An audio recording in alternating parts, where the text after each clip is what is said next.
السلام علیکم ورحمۃ اللہ وبرکاتہ۔ آن لائن عربی لکھنا، پڑھنا، بولنا سیکھیں، مثلاً نحو، صرف، ترکیب، انشاء، ترجمہ قرآن، حدیث وغیرہ ہمارے یوٹیوب چینل سے حاصل کریں۔ بسم اللہ الرحمن الرحیم۔ اس سے پہلے سبق میں ہم نے ماضی تمنائی کے بارے میں جانا تھا کہ جب گزشتہ زمانے میں کسی چیز کی آرزو ہو تو اس کو کس طریقے سے جملے میں استعمال کریں گے، اس کے بارے میں ہم نے جانا تھا۔ آج کے سبق میں ہم جانیں گے عربی تمرین بنانے کا دوسرا طریقہ۔ یہ ابھی تک ہم نے ایک طریقہ جان لیا، اب ہم بتائیں گے کہ اس کا دوسرا طریقہ کیا ہے اور یہ کس طریقے سے جملے بنائے جاتے ہیں، اس کے بارے میں ہم وضاحت سے انشاءاللہ بتائیں گے۔ عربی تمرین کا دوسرا طریقہ، گزشتہ اسباق میں جو گزرے ہوئے سبق ہیں، جو ہمارے ویڈیوز گزر چکے ہیں، ان میں آپ نے تمرین کا ایک طریقہ تفصیل سے جان لیا ہے جو کہ ہم نے بیان کیا ہے۔ اس سبق میں تمرین کا ایک دوسرا طریقہ بیان کیا جا رہا ہے، مگر اس کے لیے پہلے آپ گزشتہ قاعدوں کو ذہن میں رکھ لیں تاکہ سمجھنے میں آسانی ہو۔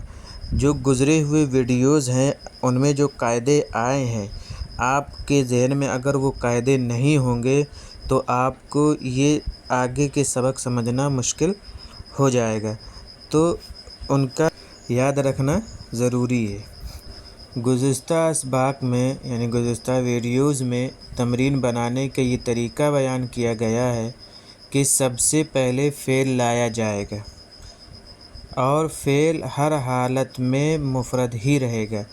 جہاں سے ہماری فعل کی بحث شروع ہوئی تھی وہاں سے ہم نے ابھی تک جانا کہ سب سے پہلے فعل لائے اور فعل واحد لائے تھے۔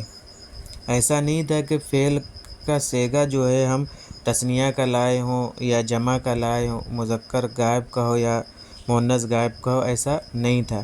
ہم صرف مفرد لائے تھے۔ اگر مذکر کی بات ہے تو واحد مذکر کا لائے تھے، اگر مؤنث کی بات تھی تو ہم واحد مؤنث کا صیغہ لے کر آئے تھے۔ فاعل چاہے جو بھی ہو، خواہ وہ تثنیہ ہو یا جمع ہو، فعل کے اندر تبدیلی صرف فاعل کے مذکر اور مؤنث کے اعتبار سے ہوئی تھی کہ فاعل ہمارا اگر تثنیہ ہے یا جمع ہے تب بھی ہم فعل مفرد ہی لائے تھے، لیکن صرف فرق اتنا کیا تھا کہ اگر مذکر کی بحث تھی تو ہم فعل واحد مذکر غائب کا لائے تھے، اور اگر مؤنث کی بات تھی تو فعل واحد مؤنث غائب کا صیغہ لائے تھے۔ اب آپ یہ سمجھیے کہ مذکورہ قاعدہ یعنی فعل کا ہر حال میں مفرد لانا، کہہ رہے ہیں فعل کا ہر حال میں مفرد لانا اس وقت ہے جب کہ فعل پہلے ہو۔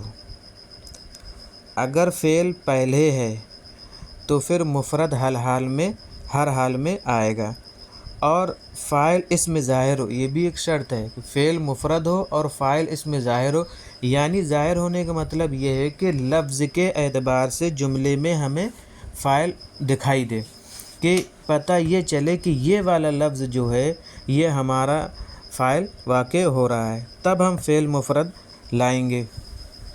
لیکن اگر فعل کا فاعل اسم ظاہر نہ ہو تو کہہ رہے ہیں فعل ہے، شروع میں آ رہا ہے فعل، لیکن اس کا فاعل جو ہے دکھائی نہیں دے رہا ہے، جملے میں ہمارے سامنے لکھا ہوا نہیں ہے کہ ہمارے سامنے کوئی جملہ ایسا ہے جس میں فاعل ہمیں لفظاً دکھائی نہیں دے رہا ہے بلکہ ضمیر ہو، تو پھر وہاں ایک ضمیر مانی جائے گی کہ فعل کے اندر جو ضمیر ہے وہی اس کا فاعل ہے۔ تو ایسی صورت میں فعل ہمیشہ فاعل کے مطابق لایا جائے گا، یعنی اگر فاعل مفرد ہے تو فعل بھی مفرد ہوگا، فاعل اگر تثنیہ ہے تو فعل بھی تثنیہ، اور فاعل اگر جمع ہے تو فعل کو بھی جمع لایا جائے گا۔ جیسے کہا جائے کہ وہ بازار جاتا ہے، واحد ہے تو کہیں گے یذهب الی السوق، یا کہا جائے گا کہ وہ دونوں بازار گئے تو ذهبا الی السوق، اور کہا جائے کہ وہ سب بازار گئے تو ذہبوا الی السوق۔ تو دیکھیے یہاں فاعل تو ہمیں لفظ میں دکھائی نہیں دے رہا ہے، ضمیر سمجھ میں آ رہی کہ وہ، تو فعل کے اندر جو ضمیر ہے وہی اس کا فاعل ہے۔ تو دیکھیے واحد ہے تو واحد کے لیے استعمال کیا ہم نے، اور تثنیہ ہے تو تثنیہ کے لیے، اور جمع ہے تو جمع کے لیے۔ جیسا فاعل ہے ضمیر، جیسی ضمیر ہے ویسا ہی فعل کا استعمال کیا گیا ہے۔ اسی طریقے سے فاعل کے مذکر ہونے کی صورت میں فعل کو مذکر، اور فاعل کے مؤنث ہونے کی صورت میں فعل بھی مؤنث ہوگا۔ کہ اب یہاں تو ہم نے مذکر کی مثال دے دی، اسی طریقے سے اگر ہم کہیں ذہبت الی السوق، وہ ایک عورت بازار گئی، ذہبتا الی السوق، وہ دونوں عورتیں بازار گئیں، ذہبنا الی السوق، وہ سب عورتیں بازار گئیں۔ تو صرف مذکر اور مؤنث ہونے کے اعتبار سے ہی الگ الگ کیا جائے گا، اور اگر ظاہر ہے فاعل تو پھر واحد ہی آئے گا، اگر ظاہر نہیں ہے تو پھر جس طریقے سے سیگے تین تین آتے ہیں، تین مذکر کے تین مؤنث کے، ویسے ہی یہ سیگے یہاں بھی استعمال کیے جائیں گے، اور ان کا فاعل جو ہے ضمیر مانی جائے گی۔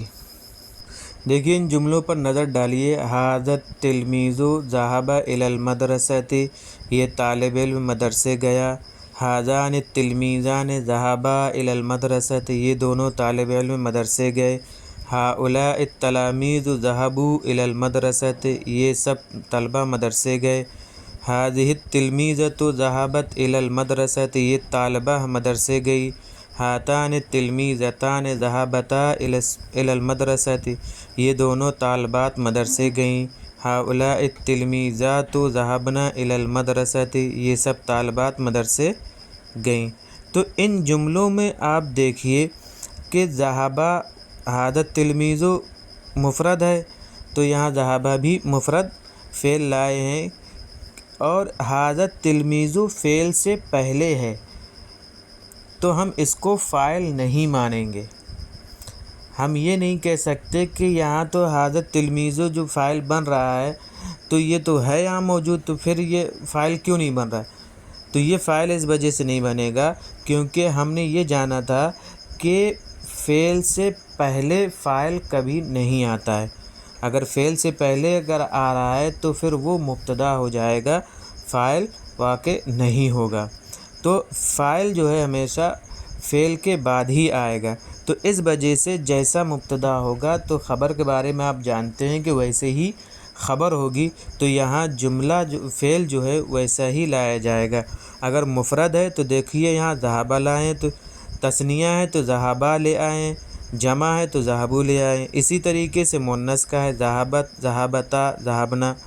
مذکورہ تمام مثالوں میں فعل کا فاعل اس میں ظاہر نہیں ہے بلکہ ضمیر ہے، اور ضمیر کا مرجع پہلے والا اس میں، اور ضمیر جو ہے جب بھی ضمیر آتی ہے وہ کہیں نہ کہیں لوٹ کر پیچھے جاتی ہے، تو ضمیر جو ہے لوٹ کر تلمیذ یا تلمیذتن کے پر جا رہی ہے۔ اسی لیے تمام مثالوں میں فعل اپنے فاعل کے مطابق ہے، جیسا فعل ہے ویسا ہی فاعل ہے، فاعل جیسا ہے ویسا ہی فعل آیا ہے۔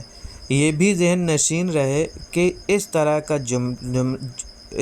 جملہ جملہ فعلیہ نہیں رہے گا بلکہ جملہ اسمیہ ہو جائے گا، اور ان جملوں کی ترکیب اس طرح ہوگی۔ ترکیب اس کی اس طریقے سے کریں گے کہ ھذا اسم اشارہ، التلمیذ مشار الیہ، اسم اشارہ اپنے مشار الیہ سے مل کر مبتدا، یعنی ھذا اسم اشارہ ہو گئے، اور ھذا کے بعد جو تلمیذ آ رہا ہے یہ مشار الیہ ہو گئے۔ اب یہ دونوں اس میں مل کر بن جاتے ہیں مبتدا۔ پھر کریں ذہبا فعل، ضمیر فاعل، ذہبا کے اندر جو ہوا کی ضمیر ہے وہ فاعل ہے جو مبتدا کی طرف لوٹ رہی ہے۔ الی حرف جار، مدرسہ مجرور، جار اپنے مجرور سے مل کر متعلق ہوا، ذہبا فعل کا، فعل اپنے فاعل اور متعلق سے مل کر جملہ فعلیہ خبریہ ہو کر خبر بن جائے گا۔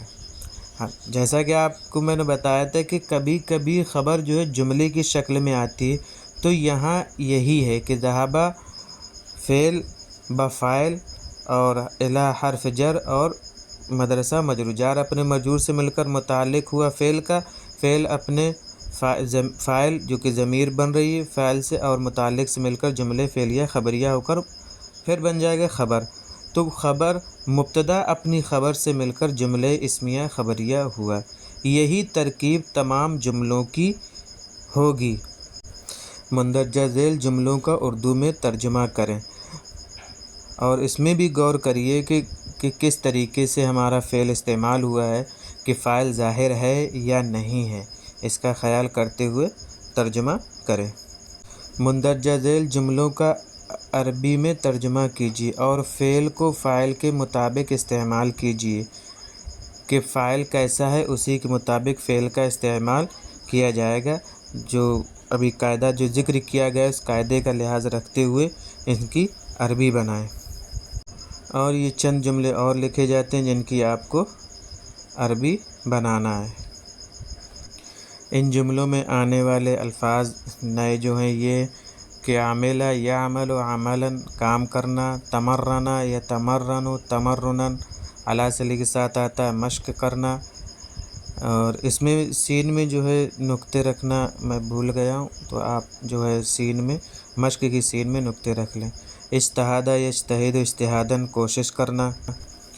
شہیر الشہیر مشہور، نجح ینجح نجحاً کے معنی کامیاب ہونا، الحارث کے معنی آتے ہیں نگراں کے، اجاب یجیب اجابتاً جواب دینا، حارث کے معنی آتے ہیں کھیتی کرنے والے کے لیے، رقد یرقد رقداً سونا لیٹنا، مباشرتاً براہ راست یعنی فوراً، لعلما شاید، لیتما کاش، العلم جمع اعلام جھنڈا علامت، تأخر یتأخر تأخراً عن صلی کے ساتھ ہونا آنا لیٹ ہونا، استقبل یستقبل استقبالاً خوش آمدید کہنا یعنی ویلکم کرنا، اغلق یغلق اغلاقاً الباب کے ساتھ آتا ہے دروازہ بند کرنا، سلم یسلم تسلیماً اعلیٰ صلی کے ساتھ آتا ہے سلام کرنا۔ تو ان جملوں میں جو ہے نئے معنی آئے ہیں وہ ہم نے لکھ دیے ہیں، آپ ان سے مدد حاصل کریں۔